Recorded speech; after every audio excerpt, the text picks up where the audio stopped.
Well, hello and welcome to the CBN News Live Desk. My name is Dan Andros, and a lot going on right now, including President Trump touting some direct talks with Iran.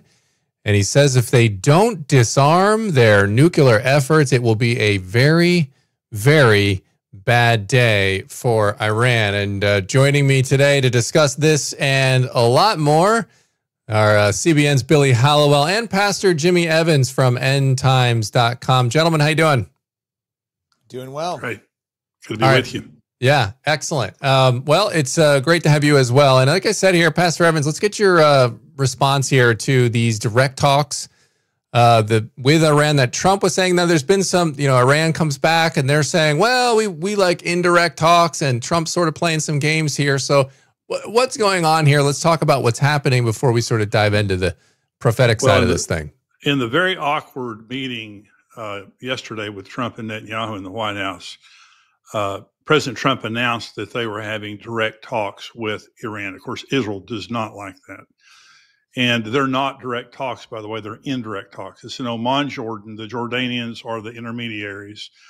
And so the Iranians will be in one room, the United States representatives will be in the other room, and they'll send messages back and forth. And Iran is just saying, you've insulted us. They're trying to take the high moral ground and say, you've insulted us, your embargoes, all the things that you've done against us. We're not going to, dignify you by having direct talks until you make things right. And of course, Donald Trump is not going to do that. We all know that. But the problem is these are indirect talks. But here's the real problem.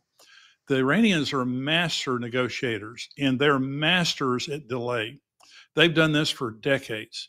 They come to the table, they leave the table. They come to the table, and all they're doing is getting one more day, one more week, one more month. And right now, from the best reports I can see, they're very, very close. Weeks, maybe a few months away from getting a nuclear weapon. And some people say they already have them. And so Israel has said to President Trump, put a date on it. Stop talking to these people. They're masters at this. Put a date on it and say, if by this date we don't have verifiable, tangible proof that you are dismantling your nuclear ambitions, we're going to bomb you. There are going to be not the sanctions anymore. See, these sanctions are actually good for Iran in many ways. I read an article this morning from the Jerusalem Post talking about how the Iranian Republican Guard Corps owns over half of the oil industry. And when these embargoes are put on Iran, they secretly sell that this is the Iranian Republican Guard, the military. They have really taken possession of the nation secretly. But when these embargoes are put on Iran, they put the oil in black tankers, send it out to sea, and transfer the oil into another tanker using false documentation and all that. And they're selling billions and billions of dollars worth of oil to China all the time, even though they're being embargoed. And so it's a very serious situation. But the President Trump, he means business. The problem is the Iranians are master deceivers. They're master negotiators. And they're going to drag their feet until they get a nuclear weapon. Jimmy, it's interesting, what you're saying about the nuclear weapon. Even outside of that, though, if these sanctions were working so well, if there was a system that was really making them feel threatened, why would things like October 7th happen, right? I mean, the funding of terrorism around the world. Can you reflect on that a little bit? Because I think people don't always connect the dots on, clearly they're not that afraid. They're still doing these horrific things. They're not that afraid, and they've got a massive water shortage in Iran right now, which is one of their biggest problems as far as this present regime is concerned. They have a lot of instability. They have hyperinflation. They've got an oil shortage in their own country. They're having rolling blackouts and things like that. So they've got a lot of internal problems there. However, the embargoes, the Republican Guard, these people are filthy rich. They have militarized the nation and taken possession of the military. The people are suffering. The people don't have enough food on the grocery store shelves. They're getting inadequate health care. But the elite they're rolling in the cash, and they're taking this money from this oil revenue to line their own pockets, but also to fund the all of the proxies. And so the Houthis right now in Yemen, that's 100% financed by Iran, Hezbollah, Hamas, all of that. And they still have funds, and they're still distributing those funds. And so we look at this, and I was fascinated really by this article this morning in the Jerusalem Post, because they were saying what you think is working related to sanctions is not working at all. It's actually working to the advantage of the regime, and they're still making billions of dollars from these countries they're not supposed to be selling oil to, but instead of going to the nation for the well-being of the nation, it's just going to the Republican Guard and to the elite. And so it's not working. And ultimately, now I've been saying this for years. I wrote this, I came out with a book called Tipping Point several years ago. And I said in that book, Israel will bomb Iran, or the United States will bomb Iran. They will not give up on their nuclear ambitions because they believe that Allah, it is not Iran. It's not Iran. It's the Islamic Republic of Iran. This is a religious nation built on the premise that they have been called by Allah to destroy Israel. And so they've said this openly. This is not a secret at all. So President Trump, like Erdogan from Turkey, in the press conference that followed the meeting between Netanyahu and Trump yesterday, President Trump said, yeah, Erdogan and I are great friends. He's a smart guy. We get along great. And if there's any problems over there, I can help. I said, over, you don't talk to him. Erdogan is a rabid, hater of Israel. He's called Netanyahu Hitler. He's threatened to declare war on Israel and to attack them. He called just last week for the destruction of the nation of Israel. And see, President Trump, and I appreciate a lot of things about him, but he's naive when it comes to the religious makeup of the Middle East. And he doesn't understand the level of vitriol that the Muslims have for Israel. And if you believe that Iran is going to give up on their ambitions to destroy Israel, you have another thing coming. And if you think you can tame Erdogan and other of those Islamist leaders over there, it ain't going to happen. What do you think of, another thing was Putin came out and Russia saying, because Trump said it would be a very bad day if they don't disarm. And, like you're kind of almost boxing himself into this. Okay, well, we're going to do something if you don't disarm. And like you're saying, it's unlikely that Iran would give up on this pursuit. But then Russia steps in here and says, hey, bad idea if you guys were to bomb Iran. So what do you make of Russia's interjection there? Well, Russia and Iran are very close partners economically, militarily, in a lot of ways. They signed a pact this year, but it was not a mutual defense pact, and that's interesting. They did not agree if one of them is attacked, the other would defend them. Russia is in no position to do anything to the United States of America. Now, China would be our biggest problem, and China is our biggest problem by far. And I want to talk about that when we're talking about the tariffs here in just a minute. But now China is a massive problem to the United States of America. The people really don't understand the economy of Russia is smaller than the economy of the state of Texas. The teeth that they have are their Soviet era nuclear weapons, around 6,500 or something like that. They've got all these nuclear weapons, and that's what Putin threatens everybody with all the time. If you don't do something, I'm going to shoot a nuclear weapon at you. Well, in a practical, conventional sense, the United States has been amassing B-2 stealth bombers on Diego Garcia in the Indian Ocean. I believe there will be a strike on Yemen, on the Houthis, because they're keeping all of their bombs and everything underground the way that these people do. But also, he's rattling a sword hard at Iran, saying to them, I've got the bombs and the bombers ready to take care of you if you don't negotiate. The only problem that I see with this is there's no date on it. There's not a hard date that says, if you do this, I'll do this. Russia always does this. They always bluster and say, well, you better not do this. These are our friends. And I'm not saying they wouldn't do anything. I'm just saying, in a practical sense, we are massively more powerful than them unless they resort to nuclear weapons. Yeah, I mean, just to kind of dig in a little bit more on the Russia side of things, Moscow, repeatedly making this offer to be the mediator between the U.S. and Iran. In light of our tensions with Russia, why do you think they're so motivated publicly to say, well, we want to be the ones that step into the middle here and help, resolve these tensions? What is the big benefit to Russia here strategically? Well, there's bilateral talks, trilateral talks going on today between China, Russia, and Iran. And the purpose of these talks is to talk about Iran's nuclear ambitions. And part of the article that I read on that talk that's taking place right now is Iran is trying to get the blessing of Russia and China on whatever they do regarding the United States. And so Russia's angle on this is basically to act as though they can be a fair arbiter with Iran, which they absolutely cannot be, and to delay any action against Iran and to alleviate the sanctions.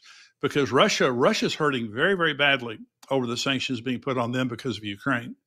And now Iran also has many sanctions being put on them too. And so they're just trying to step in, and Putin's relationship with President Trump is warm. I don't think it's very warm at this point, but they've had a warm relationship in the past. I just think he's trying to take the equity from that relationship and try to help out a buddy in Iran. I just don't think it's going to work with Trump because of his temperament.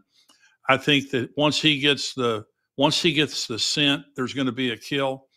The problem in this case is not the ultimate end of this, it's the timing. If they wait too long, Iran is going to fire a nuclear weapon at Israel as soon as they possibly can. And they've got a hypersonic missile that can reach Israel in 400 seconds, 6.66 minutes. And so this is a very serious thing. Yeah. I mean, and Iran already has showed sort of that if you overwhelm, I mean, while the Iron Dome, and the other defense systems that they have, while they're great, they're not in defense. I mean, they're not perfect, right? That you can get things through there. And so when you launch hundreds of rockets and missiles and things, you're going to have impacts. And like you said, it seems like they, with a nuclear weapon, I mean, who knows? I mean, well, I tell you the missile defense system they had did a heck of a job. It did. Iran attacked them the last time, and we're sending 2 more Patriot missile batteries and a THAAD missile battery to Israel right now just to strengthen their defenses even more. Let's talk about this. I'm sorry. Go ahead, Billy. You got something? Well, I was gonna. I mean, this is sort of it's a 30,000-foot view question, and you guys have talked about it a lot. But I think it's important. I mean, here we are talking about Iran, Russia. These are countries that very much so have been pointed to for a long time, well before we were sitting here talking about this, as being potential key players in the end times. So, Jimmy, while we're sitting here having this political structural conversation, what's going through your mind on the prophetic side when it comes to what the Bible has to say about these things? Well, Gog, the Ezekiel 38, 39, Ezekiel 37 prophesies the regathering of Israel, the Valley of Dry Bones, and Israel's regathered. And so that happened. And so Ezekiel 38, 39 is about Russia, and it's actually against a man named Gog. And God says, I'm against you, Gog, prince of Rosh, Meshech, and Tubal. And then he mentions Persia, which is Iran, Togarmah, Gomer, that is modern-day Turkey, and then Libya and the Sudan, and it says many other nations with you. So that would be all the proxies and people like that. Well, the major player is Russia, Gog. So if the Gog and Magog war is going to happen in the near term, Vladimir Putin is Gog. And he's bad. In other words, God is against him. Well, when you have Persia, which is Iran, a part of that Gog and Magog coalition, what that means is there's not going to be a regime change, and they're not going to change their disposition.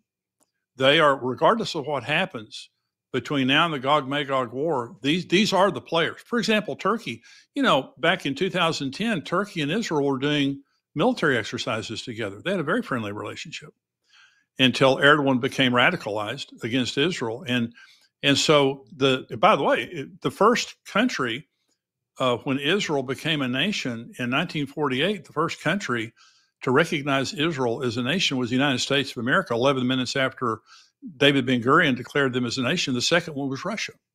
Iran had a very close relationship with the Shah of Iran, was the Shah, until 1979, when Ayatollah Khomeini, I think it was 79 when Khomeini took over. And so Iran and Russia, if you had gone back 40 to 50 years and said there's going to be a Gog-Magog coalition of Russia, Iran, and Turkey, everybody laughed at you. And so they're all friends. What are you talking about? And so, no, they're not friends today. The geopolitical landscape has changed. And you asked me a question, Billy, and that is, I don't think, a leopard is going to change his spots. I think these are bad actors. They're going to stay bad actors. And everything that is done on the diplomatic stage to tame them or to change them is going to fail. The only thing you can do is oppose them in the strongest terms. And always, diplomacy should always lead, and you should do everything you can to exhaust diplomacy. We have done that so long. But the whole world stared North Korea down.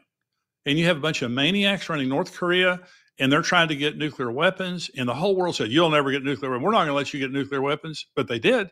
And the way they did it is exactly how Iran is doing it, just one delay at a time, defying the international community. Yeah, they're worse. And they've but worse. Now they're a nuclear. They've sent drones. They've funded terrorism. A horrific October 7th attack. They've sent drones over. I mean, it's only gotten worse. Yep. Yeah, and we've talked about they've had it is getting worse. So let's talk about, because this warning that we've been talking about, the talks, Iran with Trump and the United States, that had all happened yesterday at this meeting with Benjamin Netanyahu and Trump there. That you've been seeing the footage of that. What do you make of this meeting, Pastor Evans? Because it was, I would say, I don't think it was intentionally tense, but it definitely was a little tense because, Trump made some comments that were likely not pleasing to Benjamin Netanyahu, like kind of saying even wanting to talk to Iran, right? Like this is something that Israel's not a fan of. They're just saying they need to be, their nuke program needs to be just put down and everything else. So what's your reaction to that meeting yesterday? I was surprised. I really was, Dan. There has been such a warmth between President Trump and Prime Minister Netanyahu since President Trump took office. And everyone, I think, in the conservative community, maybe the Christian community, has been very excited about the fact that now Israel has a reprieve. And I don't think that's going to change in the fact that, President Trump's going to stand behind Israel as they prosecute their war against Gaza and all the other proxies, and even related to Iran. The problem is that when President Trump, rather than standing with Israel and saying, we're speaking to the nation of Iran and we're saying, you better listen, or we're backing Israel's play and we're going to help them to stop you. Rather than doing that, they divided us. This is what Iran was successful at doing. They divided us with Israel. And now he said, we're going to have these direct talks, which are indirect talks. And that's a slap in the face. The second slap in the face was when he talked about Erdogan being his buddy. And he's a smart guy, really like him, really respect him and all this stuff. And you're sitting there saying, for me, if I were Netanyahu, and I was just able to say anything I wanted to say, I say, Mr. President, please, they're threatening to destroy us. He called me Hitler. They're threatening to invade us. And you think this is a good guy? These are people just like Iran. So that's something that I wish President Trump had a better understanding of. I know he's trying to be a deal maker. He's trying to be a diplomat. And I appreciate that. But at the same time, I think it was a slap in the face. The other thing that was chilly in that conversation was about the tariffs. And so Israel charges the United States 17% tariffs. And the tariffs are the one problem. Trade restrictions are another problem. Many countries, for example, Japan, we defend them. We have military bases there. We've defended them for decades. Since World War II, we can't sell cars in Japan. Not only do they put tariffs on it, they have a trade restriction trade barrier there that we can't sell. They can sell cars over here. We can't sell cars over there. So I think what President Trump is doing in the tariff area, and we can talk about that more in a minute, I think it's brilliant. I think it's necessary. We're going to go bankrupt. We're like rich, dysfunctional, enabling parents that have been spoiling children all over the world and teaching them to disrespect us. And so we defend the world on the high seas. We defend the trade on the high seas, the entire world. We defend Canada. We defend Mexico. They have to have almost zero defense budget because of the United States. We defend Europe. They've never paid their fair share of NATO. And they turn around and charge us these massive tariffs and put trade restrictions on us and things like that. Well, so Netanyahu came hat in hand to the White House and he said, listen, hey, we're ready to drop all of our tariffs. We're ready to drop trade restrictions. Hey, we're going to do anything. Well, President Trump didn't reciprocate. And he was stoic. He wasn't unfriendly by any means, but he was stoic. And he did not agree that the United States would drop our tariffs on Israel or anything like that. Now, he's playing hardball with the whole world. I got to give him that. And so I think that he wasn't trying to make Prime Minister Netanyahu seem like he was a favored child or something. But it was chilly, to say the least. And when the meeting was over, I think the issue with Iran and the negotiations, the issue with Erdogan, and the issue with the tariffs, I think those are just kind of like a gut punch to Netanyahu. And he was polite, and he played the role that he should have played there at the White House. But I think it set our relationship back a little bit. What has you the most concerned right now when you look at all of this? Because there's a lot, there's always a lot happening in the world, but right now it feels a little heavier than the norm, maybe. Everything from the tariff battle, and of course, there are two sides to that, but down to what we're talking about here. When you have rogue actors like Iran behaving the way they are, what is the thing when you look, not just politically, but spiritually, that has you most concerned? Well, if you say it real generically, it's just the Antichrist spirit that's in the world today. It's not just anti-Israel. Anti-Semitism has risen all over the world. I mean, I was looking at the statistics on this. It's like risen 350% in the United States in the last 2 years, like 500% in the UK, like 300% in Canada.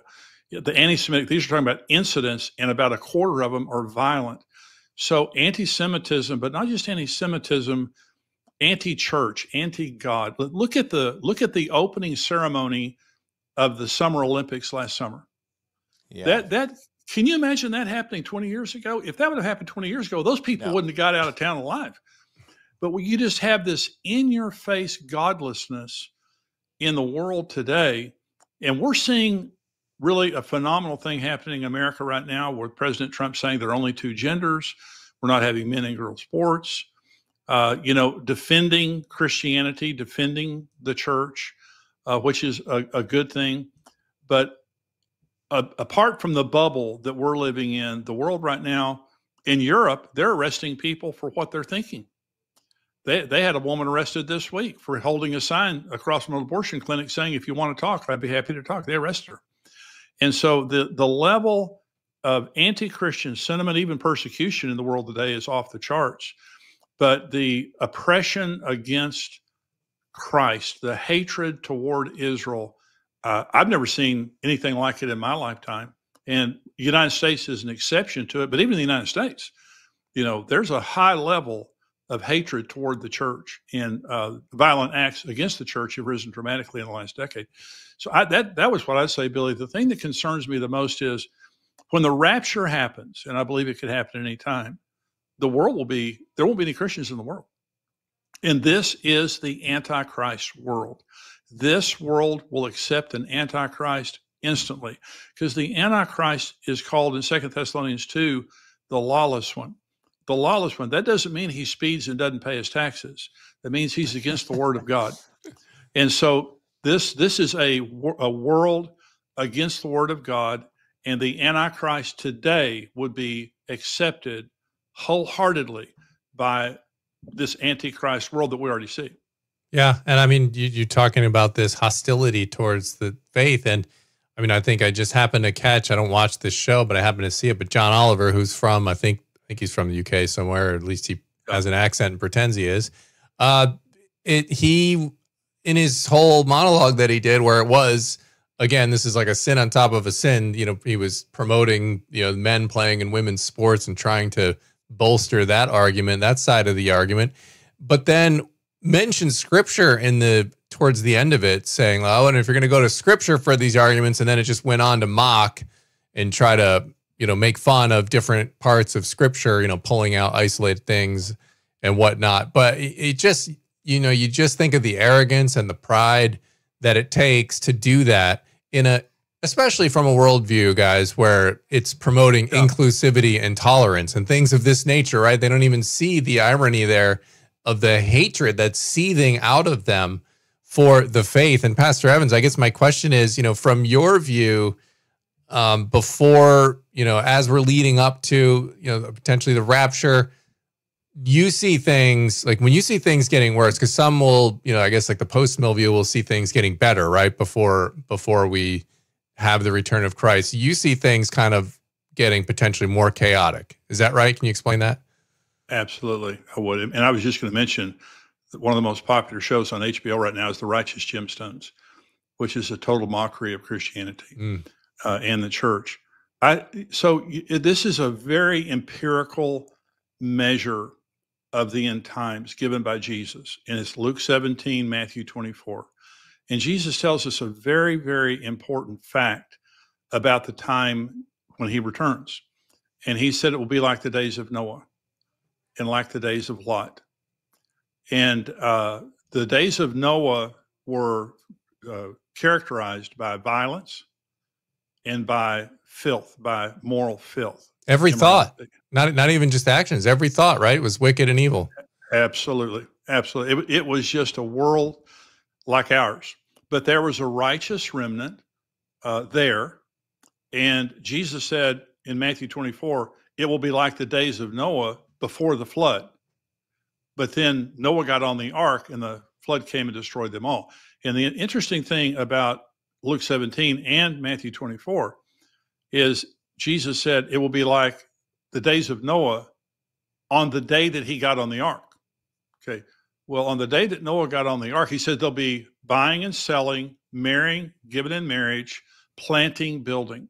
So when you talk about buying, selling, planting, building, marrying, giving in marriage, you're talking about hope for the future.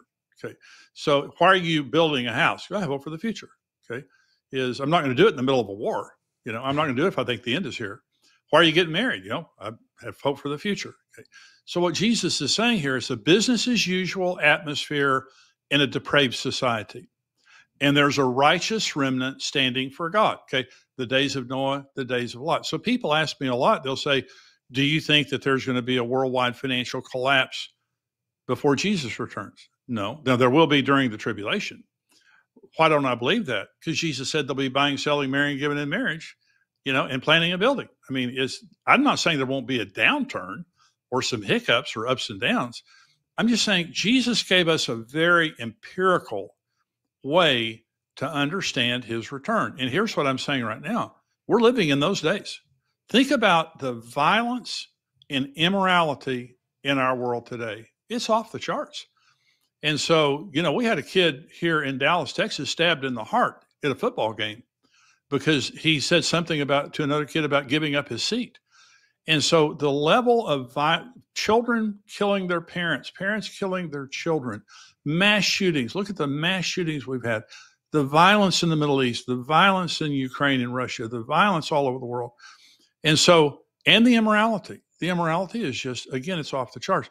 So I believe we're living in that world. So, you know, and some people say, well, before Jesus comes, you know, there's going to be this great revival. Well, there's kind of a revival happening right now in many places. I hope there's a revival, but I can't find a place in the Bible that prophesies that before Jesus comes. And when you look at the days of Noah and Lot, they didn't have any converts. Noah didn't, except for his family. And Lot didn't. He even lost his wife and his sons-in-law on the way out. And so I'm not saying we won't have converts because a lot of people are going to get saved. And so but I'm just saying there's going to be a righteous remnant waiting for escape. And by the way, people say, I'm an escapist. You bet I am. In Luke 21, Jesus said, pray that you be worthy to escape all these things and to stand before the Son of Man. He was talking about the end. He said, the rapture is going to come as a snare on all of those who dwell on the face of the whole earth. Pray, therefore, that you may be worthy to escape all these things and to stand before the Son of Man. He didn't say, pray that you may be worthy to endure all these things. He said that you could escape all these things. 1 Thessalonians chapter 1 says, Jesus is coming to deliver us from the wrath that is to come, not through it, from it. So I have a lot of hope. And what I tell people is, they say, what will the world be like when that rapture happens? About like this. It'll get a little bit worse. But the days of Noah and Lot were business as usual, buying, selling, marrying, giving in marriage, planting, building, until the angels that came to get Lot out of Sodom and Gomorrah said, we can't judge this place until you're out of here. Okay. And so when Noah and his family got on the ark, God sealed them up in the ark, and then the rain started. And so we are going to be delivered through the rapture out of here, and then all heaven's going to break loose. And I believe that could happen any day. And I believe the world we're living in right now is that world. You said something terrifying there, and you brushed past it. It could get a little bit worse. When you said that, yeah. I thought, oh no, what could that look like? I mean, it feels bad, but I guess it could get worse, right? I mean, it could. Well, my friend Rick Renner, he says, and he's a Greek expert, and he said the word rapture means to save in the nick of time. It means that you come and rescue right before, disaster happens. And so that doesn't mean it has to get that much worse, but I believe that before destruction falls on the earth, Jesus raptures us out of here. And when I say it could get worse, guys, I was born in 1953, and I'm just telling you, we didn't lock our doors. We played outside all night long, and you didn't think about somebody abducting you. All your teachers were Christians. All your neighbors were Christians. It was a different world. And I remember I started preaching on the end times in the 1980s, and I would talk about birth pangs. And I said, well, birth pangs get worse. Jesus said it'd be like giving birth pangs. Well, birth pangs get worse until something is birthed. And what I said is, it's going to get worse. And in the 1980s, I thought to myself, how could it possibly get worse? We have R-rated. Shouldn't have asked. So when you say that, Billy, I'm saying, I hope it doesn't get any worse. But maybe it could. I don't know. All right. Well, that's where we're going to leave it for today. But Pastor Evans, appreciate you stopping by as always and breaking down some of the news of the day from the prophetic lens. Billy, thanks for being here with us as well. Yeah, thank you. And appreciate you all at home watching. And stay tuned to cbnnews.com for all the news from a Christian perspective. All right. God bless you. And we'll see you next time. Take care. All right. We are clear, gentlemen. Okay. I noticed